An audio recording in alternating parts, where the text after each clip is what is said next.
공부방 이야기입니다. 원하는 학교에 가고자 2번의 재수를 하며 저는 고등학교 동네 동생들과 함께 공부방을 다녔어요. 공부방의 시스템은 3명의 학생과 1명의 선생님으로 수업이 진행되는 시스템으로 아파트 가정집 같은 곳에 모여 스터디를 하는 형식이었죠. 선생님의 나이는 26살로 대학을 졸업하고 첫 직장이었던 거예요. 저는 2번의 재수를 했기 때문에 22살이었고요.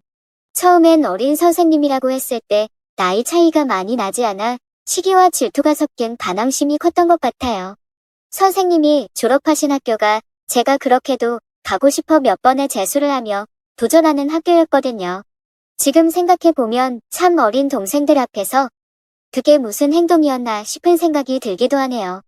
선생님은 제가 반항심 가득한 말투와 수업 태도를 보여도 일관된 말투로 수업을 진행하셨어요. 오후 5시부터 시작하는 수업은 7시쯤 돼서야 끝이 나는데요.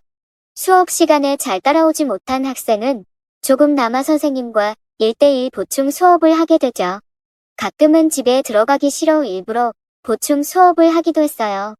집에 들어가면 참수를 준비하는 아들에게 쏟아지는 잔소리들로 머리가 아팠거든요. 부모님 입장에서는 얼마나 답답하고 꼴보기가 싫으셨을까요?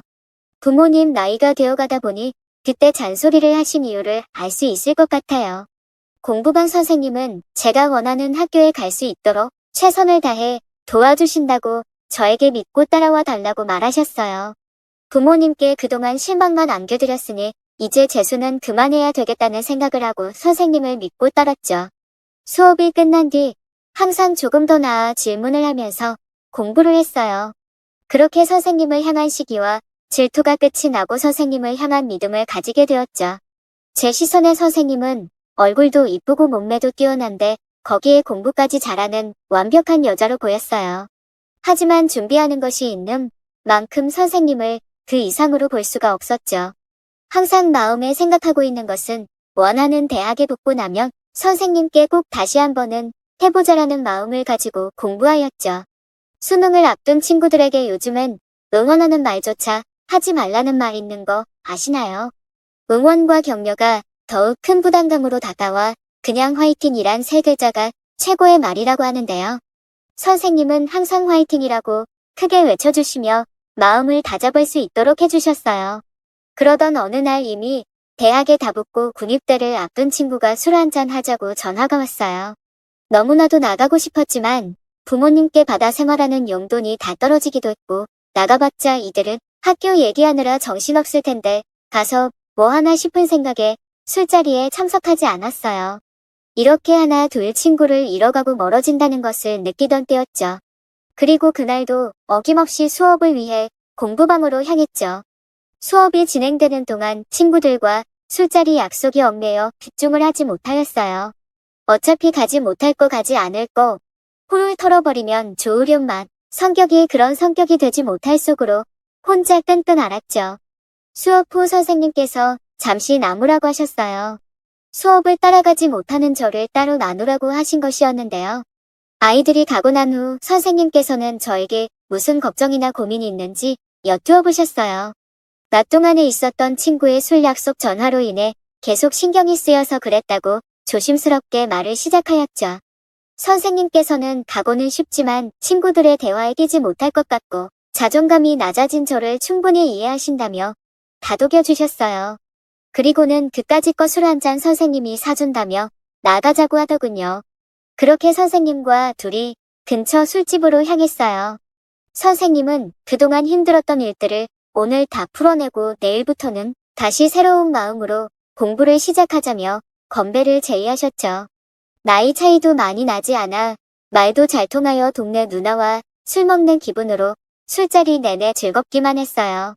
이런저런 이야기를 주고받고 고민 상담도 하며 선생님과 술자리는 시간 가는 줄 모르고 계속되었죠.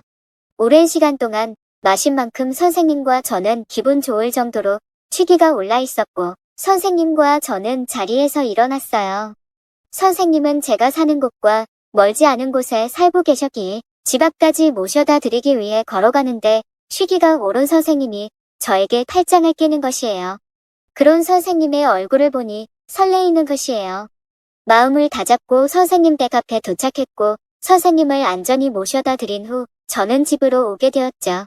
그리고 다음날 수업을 위해 공부방에 갔는데 고3 동생 2명이 일이 있어 나오지 못하여 선생님과 1대1 수업이 되었어요. 수업을 하면서 선생님이 어제 데려다 줘서 고맙다고 하시며 어제 이야기를 살짝 꺼냈죠. 그날은 수업 이야기 반 어제 이야기 반이었던 수업이었어요. 어제 이야기를 하니 선생님이 내 팔을 끌어가 팔짱을 끼는 바람에 내 팔이 선생님 몸에 닿았던 것이 생각나 자꾸 아래 녀석이 꿈틀대는 거 아니겠어요.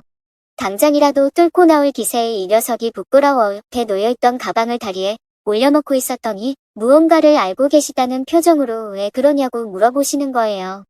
아니라고 웃으며 수업을 이어가려던 찰나 선생님께서 오늘은 둘만 있는데 어떠냐며 가방을 치워버리시는 거예요. 당장이라도 심장이 밖으로 튀어나올 것처럼 미친 듯이 뛰어들고 거부하고 싶지 않은 선생님의 손길이 시작되었어요. 선생님의 손길이 내게로 다가올 때쯤 선생님의 입은 이미 나에게로 다가와 진한 입맞춤을 하고 있었고 그렇게 선생님과 공부방 안에서 뜨거운 시간을 보내게 되었죠.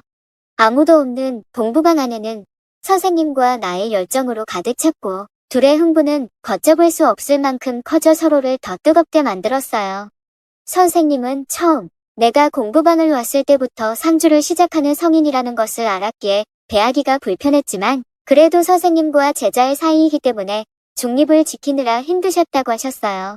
그런데 수업을 하며 사소한 것에 느껴지는 매너의 설렘을 느끼셨고 저를 남자로 느끼셨다고 하시더라고요. 고민이 있어 고였던 그날 기회다 싶어 고민을 물어보고 일부러 술자리를 만들게 되셨다고 하시네요.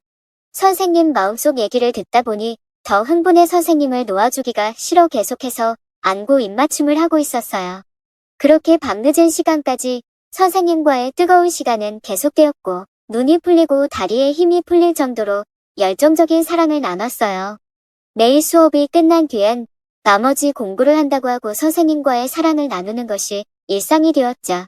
모든 욕구가 채워지니 공부의 흥미도 올라가 더 공부에 집중할 수 있었어요. 드디어 수능이 다가왔고 제가 원하던 대학을 가고도 남을 성적이 나왔어요. 선생님과 저는 부둥켜안고 신이 났고 그날 이후로 저는 공부방에 갈 일이 없어졌답니다. 공부방에서의 공부는 끝났지만 선생님과의 거운 관계는 끝이 나지 않았기에 우린 밖에서 더 편하게 만날 수 있었고 마음 놓고 편히 뜨거운 사랑을 나눌 수 있게 되었죠.